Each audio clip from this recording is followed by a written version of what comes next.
I think for me, it's like what I'm thinking of right now is movement is any progress. Like doing something is something. Yeah, this feeling of stuck is staying still, and I think that like if you are just activating in some direction, even if you feel like I don't know if this is the right direction, but this is all I can think of. I feel like that is progress.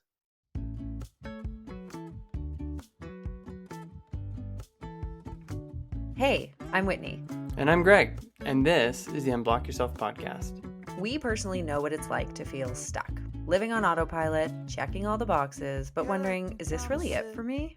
We genuinely love having conversations with people who are living cool lives. So we thought, hey, we should record these conversations. And by having them on a podcast, we can ask all kinds of questions to get to the bottom of how they got unblocked and are living these cool and inspiring lives. In each episode, we'll have honest and raw conversations about the highs and lows of their journeys. Once in a while, it will just be the two of us, sharing what we're learning along the way as we build our own lives, and where we're screwing up right alongside you. So if you want some inspiration and actual things that you can start doing to make bolder moves and get unblocked in your own life, this podcast is for you.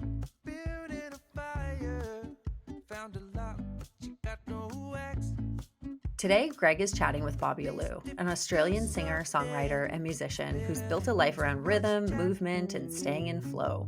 I actually sat this one out because Greg is a huge Bobby Alu fan, and I wanted to give him space to go full-on fanboy. We've actually listened to Bobby Alu's music for a number of years now, especially when we're at our family cottage. The song that you're hearing in the background is his song called Do It. We're super grateful that he let us use this song for this episode. Bobby's music has been described as feeling like your favorite drink at sunset, and it seriously does. In this episode, they talk about what it really means to live in flow and build a creative life that doesn't follow the script. Bobby shares the story of one of his rhythm quests to Ghana and his philosophy on napping. Yes, like actually napping. He also talks about how your life can expand and contract in proportion to your courage. Because as Bobby says it, all the good stuff is so scary. Bobby gets real about starting out and how his very first paid gig as a solo artist had only 8 people in the crowd. Now he tours internationally and has 500,000 listeners on Spotify. We love everything about Bobby's laid-back vibe, his energy, and the way he chooses people and presence over pressure and convention. We hope you enjoy this conversation with Bobby Alu.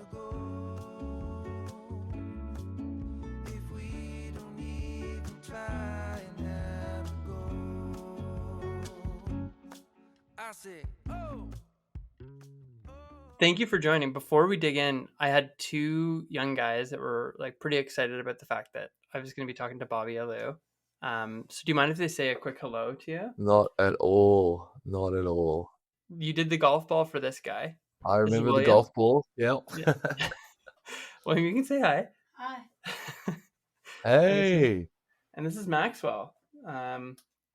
So there's a whole other story to this, but Maxwell played guitar at our wedding. And so I think I asked you for like any tips for an aspiring young musician. And I said something to him, but I don't know that it came along. So it'll probably mean more coming from you directly. The tips would be to have fun. It's like, because that's what I still love it. It's when it's fun, you have like an extra power because you love it. Well, that's what I've been doing mostly the whole time. There you go. Have fun. I'm grateful you're here, Bobby. These guys are too. So thank you for saying hello. No swear. It's good to see you. I'd love to go back to how we got connected in the first place. So Spotify did its magic. So I'm a big Ziggy Alberts fan. And so I'm listening to a lot of Ziggy. I'm listening to a lot of Xavier Rudd. And Spotify starts just serving me up some recommended music. And I come across this music, or this song. I think it was It's Time. It was the first song. And I'm like, who is this? Like, who's this guy? And I was really digging your music. Then I started going deep into Flow, like your whole album, Flow. And Shum and Lisa are good friends of ours. And we get into the car to go out for dinner with Shum and Lisa. Lisa's Australian. Shum and Lisa live with us now locally here. And they get in the car. We got an hour drive to head to this dinner spot. Lisa turns around and says, "Well, what do you guys want to listen to?" I'm like, "They have this amazing new artist. You guys need to put it on. His name's Bobby Alu." And Lisa turns around in the car. She's like, "Are you serious?" I was like, "Yeah, have you heard of him?" She's like, "Yeah, a bit. Like, what song do you want to hear?" And I started rhyming off all of your songs. Like, let's do Fire. Like, let's do Dust. Like, let's just do all these songs. Like, do all these. And she's like, "I need you to know, like, after we listened to a few, I went to high school with Oh, that Charles, is so wild. aka Bobby Alu." Like, that was it. And the rest That of the is night, I was amazing. just freaking Yeah. out. It was wild. So it was a small world moment. In conjunction with AI, it's cool. Yeah. It was a combination of AI magic, and then not long after that, you're in Toronto, and Lisa was kind enough to connect us. I've been listening to a lot of conversations you've had on podcasts and reading a lot about your work, and it feels to me a lot like those magical serendipitous moments that brought us into connection with each other. That seems to be just a huge part of your life. You got my secret. That's 100% how this is my business model. I love that. Yeah, it's funny because my manager and I, we have this our mantra. One of our things that we always do is we follow the people, and follow the connections, and it could just be like a feeling, or I don't know. It's amazing. Like there's 7 billion people on the planet, but for some reason you just roll with the same people, and you run into the same people, Mhm. and there's someone knows someone else. It's I'm not surprised by it anymore because I do feel like it's something, and yeah, I guess it goes down into like those feelings of intuition, like when you just know something, or and they're the feelings and stuff that can get you through. Well, for me, that get me through like anything that's a bit hard or a bit like I don't really know what to do. It's sort of like, well, just keep doing what you're doing. Yeah. I want to talk about how Bobby Alu kind of came to be and sort of emerged on the music scene Mhm.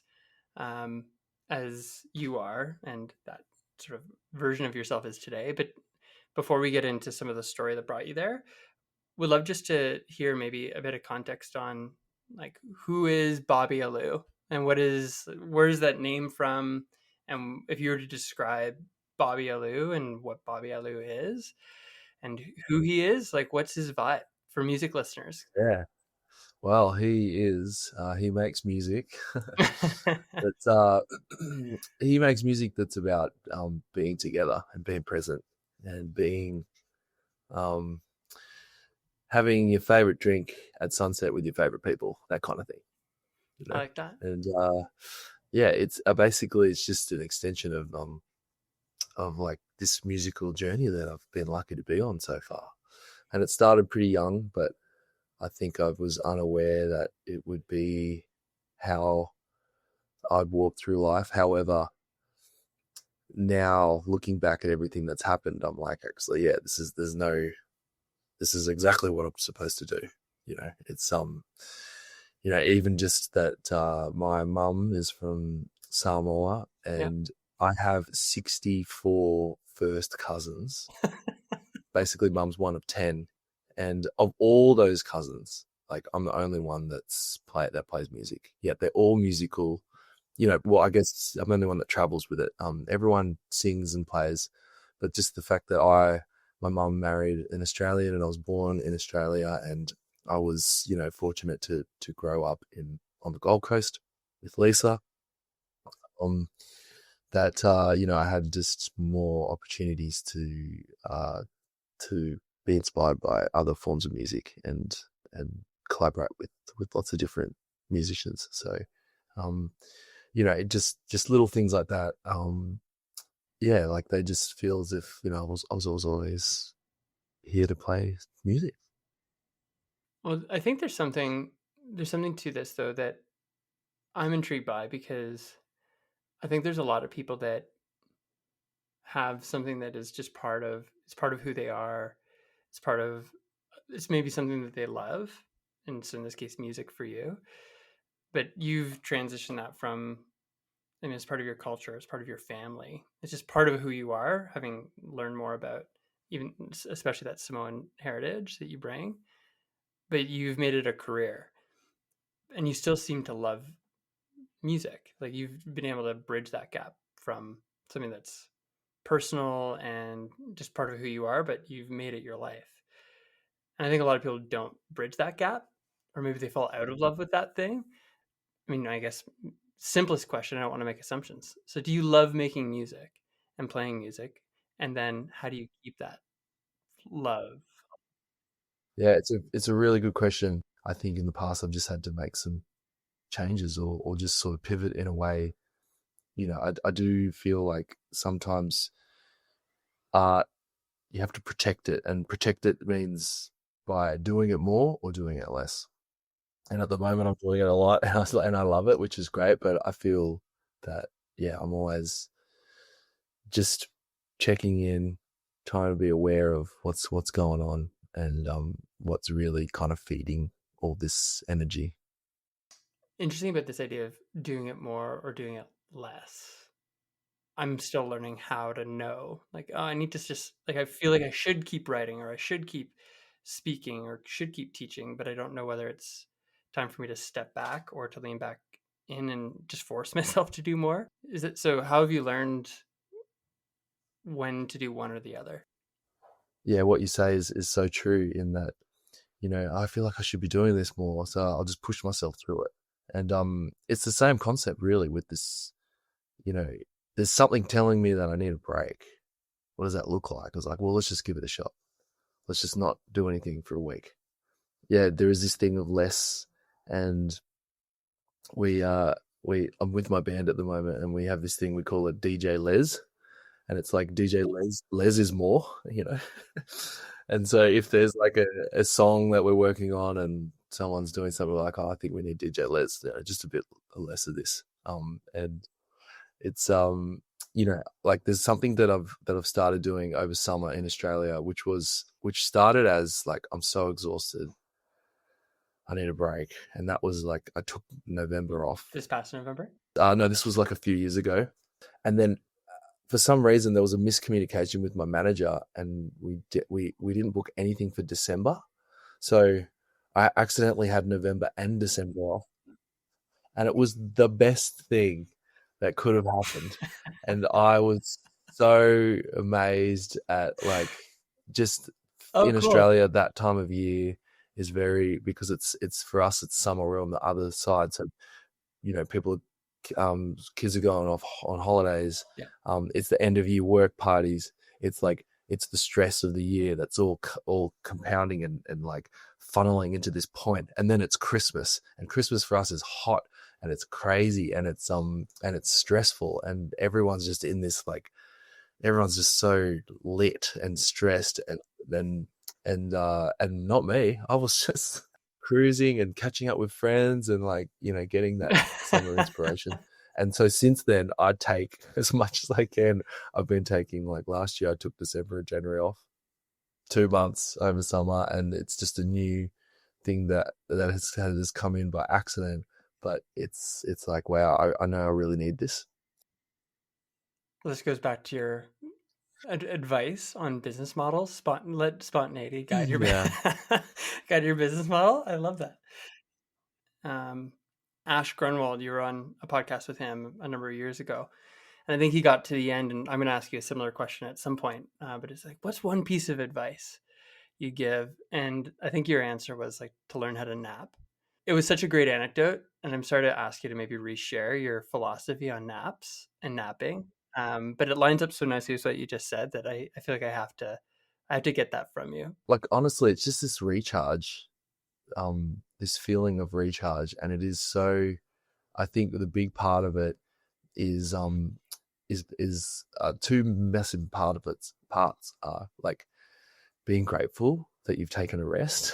Like, it's such a little thing, but it really is something that I think that for people that work really hard, that when you do take some time off, you actually feel proud. You're like, oh, I did that. And so basically, yeah, my advice is to, like, find a place that's comfortable, shut your eyes for 2 minutes. Don't try and sleep. You're just like shutting your eyes for 2 minutes, and in your head, you're like, I'm resting. And then when 2 minutes is up, like, no alarm. You just sort of just go as long as you can, and it should be like 2 minutes when you first start. And you open your eyes, and the fact that you were still for 2 minutes and you were like just not doing anything, that means that you've rested. That's like you've done something. So then you're like, the next really important part is that you got to thank yourself. You're like, thanks, like this is the point of gratitude. You're just like, I'm like really grateful that I could be here and rest for a few minutes, and then you're off on your way. So like, then you start to bump that up. So we'll like bump that up to 5, to maybe 7 if we're crazy. And you'll find like in time, like you'll nod off, and it will be a really special moment because you'll like open your eyes and be like, oh my, what just happened? And there's so much to learn, there's so much to do, that if you could just like stop for a moment, it's so much, so valuable. Bobby Alu, napping advice? Life hacks coming in hot from the Unblock Yourself podcast with Bobby Alu. The world around us is rapidly changing. Over the next 2 years, up to 60% of jobs are considered at risk of being replaced or significantly changed by AI. Now more than ever, the world needs more authenticity, more humanity, more you. That's exactly why we built Waypoint Retreat, but it's not your average retreat. This September, we're spending 3 days bringing together entrepreneurs, aspiring founders, creators, and changemakers to finally give their ideas the time and space they deserve. We'll hit pause and take a step back to enjoy the natural surroundings at a beautiful glamping resort just outside of Toronto. We'll get inspired to discover our inner rock stars and prioritize the legacy we want to leave behind. And the experience continues with 3 months of post support to help you take action. We're being intentional about who joins us. So if you've been carrying around an idea that you want to bring to life, we'd love to see you there. You can learn more at vienna-waits.com/retreat. Now, back to the episode. If we could, I'd like to go back just a little bit. We're going to go like a half step back and then 2 full steps back. Because we have this shared friend, the wonderful, talented, beautiful, and amazing Lisa. But Lisa gave us some inside intel. And so on this idea of staying energized or recharged for the work, she talked about something you did a number of years ago, traveling to different countries and learning different types of drumming as a way to keep yourself fueled, motivated. Because when I saw you live, and for anyone who sees you live, when you sit down at a drum kit, something amazing happens. It's not drumming like you've heard. I have a video on my phone of like, guys, watch this. So can you talk about that trip you did to just maybe unblock yourself in some way? It seemed like, at least in the description of it, that it was you needing to tap into another gear or maybe move yourself past some sort of a block, and what that trip was about. Mm. Yeah, it's so true. So I've called them my rhythm quests now. And since we've spoken last, I went to another country. I heard this particular music, this drumming music, and it just moved me. It did something, I couldn't really explain it, but I just loved the sound of it. And so I did some research, and I found out the music was from Ghana. I found out that the country is pretty big, but there's lots of people, and it's in West Africa, and it's very hot there. It's right on the equator. And it was just this act of researching for this, like, it opened up my world, it's just talking to different people about it and their opinions and what they liked, what they didn't like. And I felt like I'd already visited before I even got there. And this one guy gave me his contacts, the teachers. He just said, look, here's a WhatsApp number. This is a guy named Wheezy, and just call him. And I'm like, what? And so I texted this guy in Ghana. I said, hey, my name is Bobby, I want to come to Ghana. And he just replied with, okay, let's do it. And then so I just like booked a flight. And I'm like, this is okay, here we go. This leap of faith. Got everything together, and I flew and landed in Accra, the capital, like my heart just sank. Like I thought I'd made the worst decision ever. It was just it was biggest shock landing in there. The airport was absolute chaos. I couldn't find my luggage. It was just, it was an absolute mess. I finally found my bags. I walked out the front, and there's this guy with like gold chains, big singlet, dreadlocks, and he's like crossed his arms and sunglasses. And he's just like, "Bobby, welcome to Ghana." Oh no. And I honestly was petrified, and I thought that I'd get malaria. I was like, hand sanitizing the whole time, and Mosquito nets. How do you drum in a mosquito net? oh man, it was scary. It really was. It's just like there's so many little just moments of like, what am I doing here? I'm share housing with 16 people. I'm showering from a bucket. I'm just like, there's a goat that's in the room next to me that I've realized is for me, and I'm just like, this is just too much. The first 24 hours was really stressful, and then and then the morning that they came to play, I didn't know I was getting 4 teachers, but there was 4 guys that rocked up. They didn't say a word. And then I still remember this moment, like as soon as they started playing and singing, like everything just in me just completely relaxed. And I just knew I was in the exact same, like I was in the exact right moment. And like I had the best time. I felt safer there than, parts of North America and Australia. And like, I didn't go to become a professional Pan Logo. That's the drum I player. I just really felt like the way that they approach music and how present they are, like they just play music and they smile and they dance and it's just done so with so much passion and joy, and I like really, really love that. And I think through that experience, I'm like, yeah, I really felt like that's something that I want to keep in life. Yeah. What takes you on these rhythm quests? It's a really good question, because I think that, like, I think when I have been stuck, like I think that particular trip, I felt like there was something else. There was something else at play. And so I think knowing that now about me, it's like this particular like pathway or need is sending me this way, but I'm going to get something else out of it,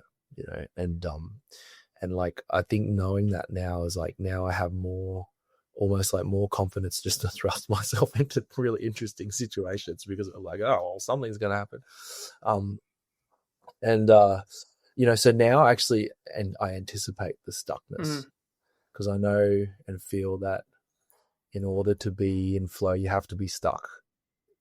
As the music is starting to spread around the world, there's more territories. So I have to be more organized, which one thing that I find, when you do have to be more organized, then there's less spontaneity, and spontaneity is such a big part of my creative process. So I actually plan spontaneity now. So like that, I've worked with a coach that, where I was sort of like, I don't want to book in 2027 because what if something amazing happens? And then they're like, right, well, why don't you just make a what if gap? And I'm like, wow. What is a what if gap? Is like when I don't book anything and I leave it free, and then I just let things happen. And that's the space part. So for instance, I had January and February next year, a couple of years ago. I was like, I'm going to keep that free, because let's see. And now what's forming is like, I'm going to do another rhythm quest. I'm going to go to Brazil in January next year. Yeah. So it's sort of like, I don't know. It's these anticipating, sorry, it's a long answer, but like circling back, I guess it's like anticipating this stuckness that might happen. And I think there's a thing you said, in order to get into flow, you need to be stuck. So it's almost like you need to realize you're stuck and do something to get yourself out of it and get yourself into flow. You can't just wait for it to show up. It's this notion of just recognizing when it's feeling like you're stuck and moving yourself through that. And that's a good word, like moving. It's that the thing of like, progress is progress, and like as much as it's just like any step is movement. I'd love to talk a little bit about the origins of like how you were playing with Xavier Red and chose to step into a different path that were from which Bobby Alu emerged. Bobby Alu, again, it was a happy accident. Yeah. It comes from my middle name, and I made some songs at university. Rather than learning an instrument, I did a course where you learn how to record and produce, and it was more like music, and there was some music business part of it. It was like an all around music course rather than strictly learning how to do an instrument. And yeah, assessment was to record. So I was actually was running a bit late because you like I was like, oh, I got to record some songs, and so um, and usually you just get whoever's in your class to like help you out, but like I pulled an all-nighter and I made all these songs by myself where I played everything and wrote everything, and then that literally is the first Bobby Alu album. Amazing. And so yeah, that CD, a friend actually said, oh, you should call it Bobby Alu because it's a derivative of my middle name, which is Robert Fa'angalu, and I wrote it on the CD. So yeah, basically that happened, but I wasn't doing touring. You know, I was playing in like an electronic didgeridoo band, and it's through that band that I met Xavier Rudd. So Xavier actually met me as Bobby. Yeah. He met you as Bobby. Yeah. Got it. You had a great gig, like Xavier Rudd, and that's where I saw you play opening for him in Toronto. You did an incredible, like your set was so charismatic and engaging, and people were loving it. I was in the crowd and be like, "Who is this guy?" You know, it's like you just had the crowd, and it was amazing. But Xavier Rudd has a brand; it's a known name, and then you chose, I'm going to start my own. I'm going to start my own little shop here and do my own thing, which would have been maybe counterintuitive to people around you, or even for you, like that feeling in your gut of just discomfort. Why did you choose to do that? And I ask that with full respect because it feels like it would have been a big decision to make. Like what with all these people that don't make that decision, what led you to make it? It was one of the hardest but the best as well decisions. Because you're right, like it was the best gig. You know, he's a really good friend of mine. Two, to me, he's like, do whatever you want. Like I could play whatever I wanted. He just loved what I did. Three, I'm like traveling around the world, getting paid really well. And someone used to set up my drums as well. You know, like I was flat on I didn't do a thing. I was like, amazing. And so many gigs. Like he really supported my music. He really supports me. He really actually I got my very first international gig through him because the support didn't their visas didn't come through in time, and he's like Bobby's here, let's just get him to do the support. So my very first international show was in a theater in Hawaii to 2,000 people in Maui, and I didn't have my ukulele then, so I hired a scooter and I drove to the closest ukulele shop and I bought a new one and then drove back to the gig and did the support. And like I'll never forget that. That was a really special time. So obviously this gig was so good for me, but I just knew that I had to stop. I felt like it was time. It was the same year I went to Ghana. Okay. And I didn't go to Ghana thinking I was going to stop the gig, the Xavier gig. But then I remember taking a break. I was like, something's up here. And I took a break, and my partner and I went to Sardinia, and I just read books and didn't do anything. And then I remember sitting at the beach and being like, I need to stop. I need a manager, a booking agent, and a publicist. I just had these thoughts and I was like, really? And then I was like, okay, that's what's going to happen. And yeah, within, I feel like 3 months, like it all happened. I have this theory that like anything that you need, there's someone that that know someone. And part of that is being like creative in the way you think. Part of it's like really like trying to like quiet the noise and just like single out who that person might be. Sometimes you think it's someone and you go and talk to them and you're like, actually it's not you, but you know someone, or that you discover something because of a conversation. And yeah, I had this one person in mind, and she's my manager today, and she didn't manage people but musicians at the time, but I felt like she would be great. And then yeah, still to this day we're still working together, but that was from that process of like, yeah, finding it. And actually I will say that so I stopped the Zag gig, and my very first show, like as like the tour as Bobby Alu, I remember I flew over to the west of Australia, and the very first show, I think we had like 8 people come to the gig, like 8 payers. And I was like, oh my, what have I done? Like I was just like, wow, this is going to be a long road. It wasn't a very good first tour. And then on my way home from the airport, my car broke down. This is perfect.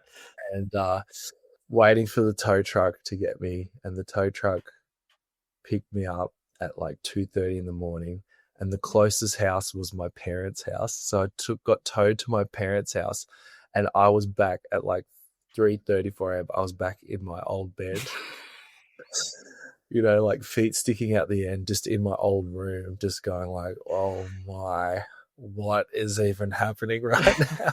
Rock bottom. I'm gonna go on my own. You hit rock bottom, but you keep going. And I mean, the conviction you would have had to have had, and the fact that you were able to do that in such a way that you and Xavier and others in the industry have maintained those friendships.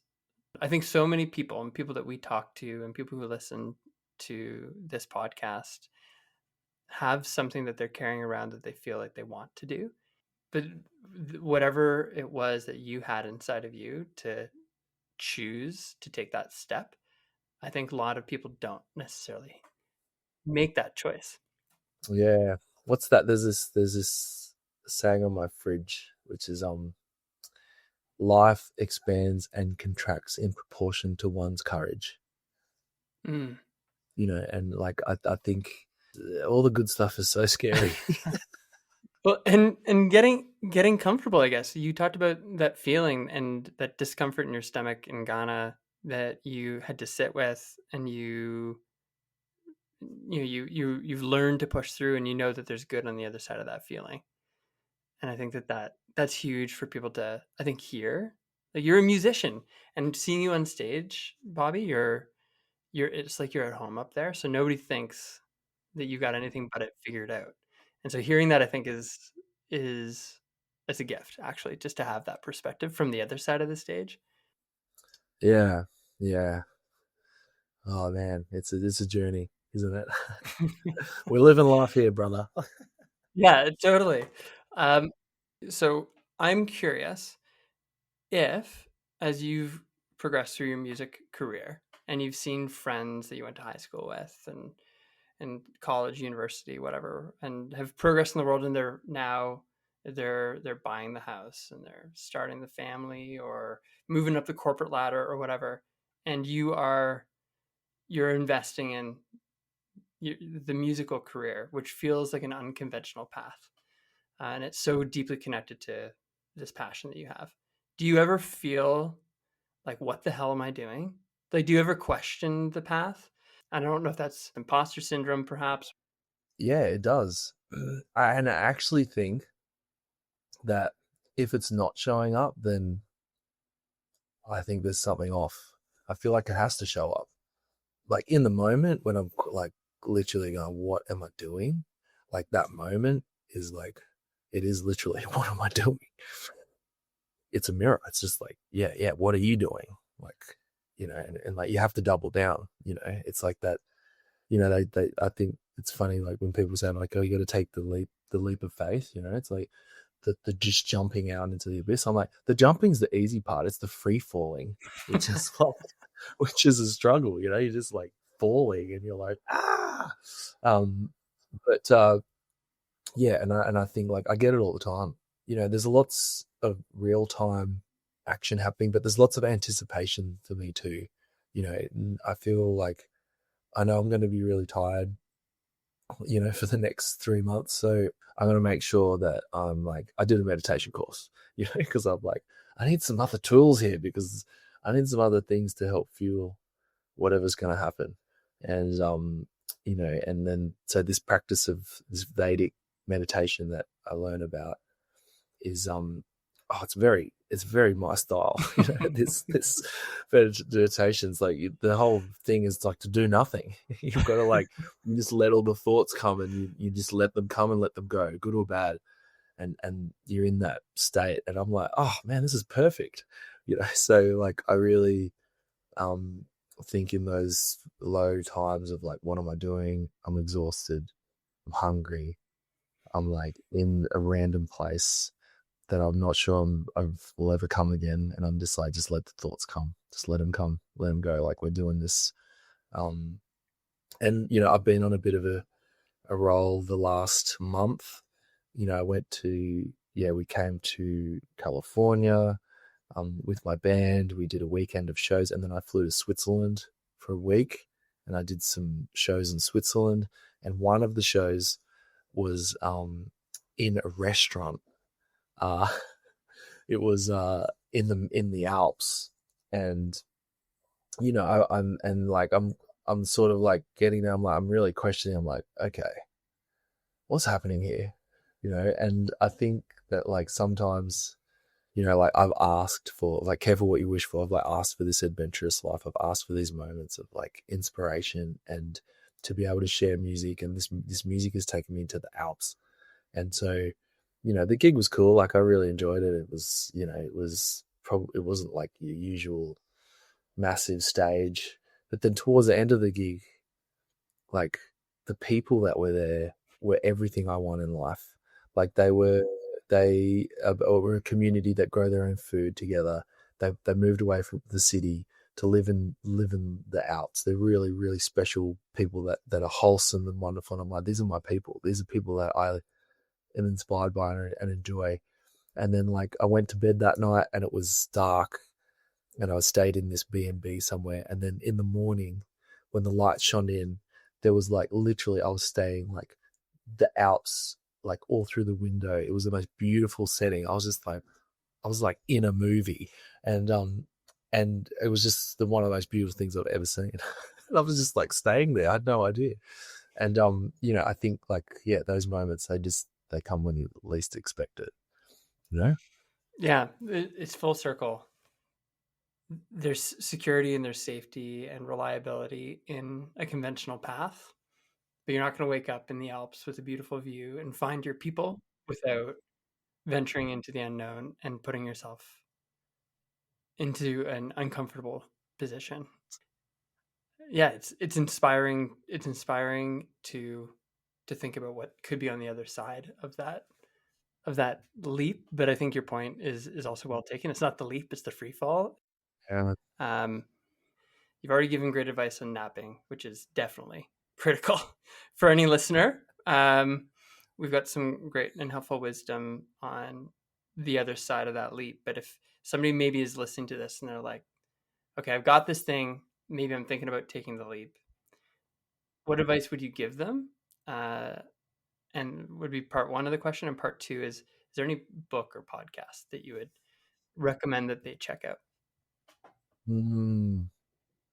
I think for me, it's what I'm thinking of right now is movement is any progress. Doing something is something. Yeah, this feeling of stuck is staying still. And I think that if you are just activating in some direction, even if you feel I don't know if this is the right direction, but this is all I can think of, I feel that is progress.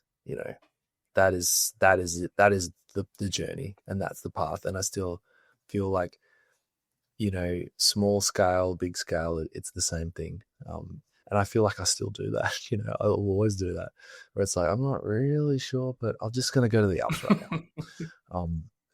I did a sorry, I just thought I did this tour where I collaborated with chefs and in Sicily. So I went to Sicily and I collaborated with. They showed me a meal, and then I played in their restaurant. And like I think that for me, that trip was so rewarding, and like that was a point of stuck as well. Like I don't really know what to do. Like with Europe, with thinking about it business wise, it was like, okay, Europe's so big, we've got these markets that we're working on, and my manager's like, well, look, if we do this run in Germany, we could do this and that, and I'm like, I feel like we were stuck, with what to do, and I just did something completely left field, which was I'm going to go and just play in restaurants. And the book, I feel like the book that or podcast that I like is really connected to that, and I got a lot out of it. And it's I feel like it's super famous. I think that lots of people are into it, but I've read it twice now, by Big Magic by I feel so bad now that I don't know the name. Elizabeth Gilbert. Elizabeth Gilbert, Creative Living Beyond Fear. Yeah, it is great, and there's so many gems in that. And I feel like it's not just for artists; it's for humans. And because she speaks a lot about like it's a human trait to create, to make stuff, and like I feel like my dad, he's a builder, and he won't acknowledge his creativity. Yet in my family, like my mum is Samoan, and everyone just thinks I've got like my music and everything from her. And I feel like I got my sensitivity in my ear from my mum, but I feel like my dad, who he can make anything, I feel like I got my creativity from him. And there's something about that is really special and is part of human existence. And this book is really good for that, empowering that. And might I suggest, while reading that book, listening to your song Move on repeat. Yeah. In the background. Right. Just so that you can keep yourself in that state of flow as you're doing it. I feel like, Bobby, we're just getting into some really meta and creative, exciting areas of this conversation. But I think you've given us a lot to chew on, and I'd love to just stop us here for now, but plant the seed of maybe one day doing this again. Yeah, let's run it back, man. We'll run it back. We'll check in. Yeah, again. I'll check up on. This was it was a thrill to have the opportunity just to ask all those questions that Lisa told me not to when we met in this context. And so I'm just so grateful for the time while you're on tour in North America. And I think you're heading back and seeing Shem and Lisa. I think they're waiting for you in your home country, actually, when you fly back overseas. Yeah. I have a gig in Michigan this weekend, and then we head back home. So I'll see them in a couple of weeks. Okay, well, shout out to Shem and Lisa, who I know will be listening and will be excited to hear another side of the story. Bobby Alu, thank you for spending some time with us today and for sharing some incredible thoughts and wisdom. I will continue to be one of your biggest fans here, and want to get you back, get you touring Canada. Thanks so much. It's been a real honor and pleasure. Appreciate it. Thank you for listening to the Unblock Yourself podcast. If you enjoyed this episode, please take a moment to follow and rate the podcast. Your ratings and feedback mean the world to us. We'd love to stay connected with you via our bi-weekly newsletter called the Vienna 5, where we share ideas and advice that we found helpful on our own journey to live with more intention. You can also find us on LinkedIn and Instagram. For those Gen Z listeners out there, no, we're not on TikTok. But if enough of you ask for it, we'll just have to do it at some point. The links to find us on social are in the show notes. The Unblock Yourself podcast is edited and produced by Bespoke Productions Hub. Thank you for being here.